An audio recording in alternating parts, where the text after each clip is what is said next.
دوستو یاد رکھیے، درخت پر اوقات سے زیادہ پھل لگ جائیں تو اس کی ڈالیاں ٹوٹنا شروع ہو جاتی ہیں۔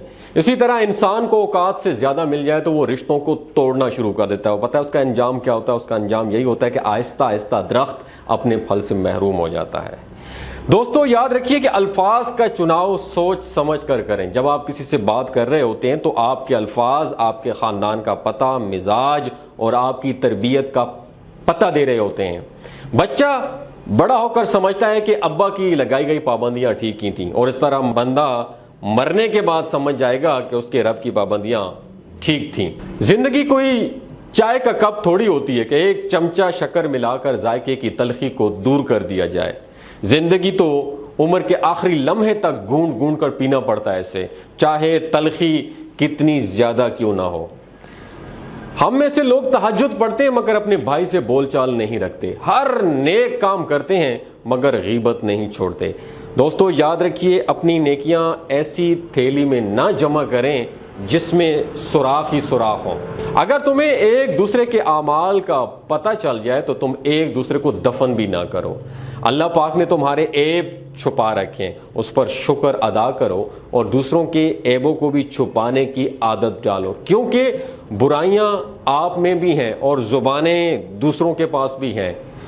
کچھ لوگ اپنے لیے ساری ساری رات جنت کی دعائیں مانگتے ہیں، لیکن دوسروں کی زندگی انہوں نے اس دنیا میں جہنم بنائی ہوتی ہے۔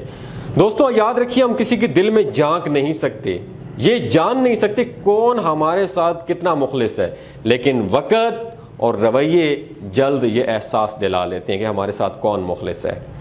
اپنی طرف سے بھرپور کوشش کیجئے، سخت محنت کیجئے، صحیح طریقہ اور جائز اختیار استعمال کیجئے، دعا کیجئے، پر امید رہیے اور نتیجہ اللہ تعالیٰ پہ چھوڑ دیں۔ دوستو یاد رکھیے، زبان دراز لوگوں سے ڈرنے کا کوئی فائدہ نہیں، وہ تو صرف شور ڈال کر اپنی بڑاس نکالتے ہیں، لیکن ڈرو ان لوگوں سے جو پی لیتے ہیں، سہ جاتے ہیں، کیونکہ وہ معاملہ اللہ کے سپرد کر دیتے ہیں۔ دوستو وہاں دیر تو ہو سکتی ہے لیکن اندھیر کبھی بھی نہیں۔ اگر آپ پریشان ہو رہے ہیں کہ ہر چیز آپ کے ہاتھوں سے نکل رہی ہے اور حالات آپ کے موافق نہیں ہیں، آپ کے اگینسٹ ہیں، تو ایک دفعہ اس درخت کے بارے میں ضرور سوچنا جو ایک ایک کر کے اپنے تمام پتے کھو دیتا ہے لیکن پھر بھی کھڑا رہتا ہے، اس امید پر کھڑا دیتا ہے کہ بہار کے دن آئیں گے۔ دوستو مجھے اتنا عجیب لگتا ہے نا کہ لوگ ہماری زندگی کا ایک پیج پڑھنے کے بعد ہماری پوری کتاب خود سے ہی لکھ دیتے ہیں۔ کوئی یہ کیسے سوچ سکتا ہے کہ حساب نہیں ہوگا، کہ وہ بخشا جائے گا؟ یاد رہے، حساب دینا ہوگا، ایک ایک آہ کا حساب دینا ہوگا، آنسو کا، تڑپ کا، بے حسی کا، بے رحمی کا حساب دینا ہوگا۔ حقوق اللہ کے بعد دوستو یاد رکھیے، حقوق العباد کا معاملہ بھی بہت سخت ہے۔ افسوس، صد افسوس کہ سبھی لوگ یہ بات بھلائے بیٹھے ہیں۔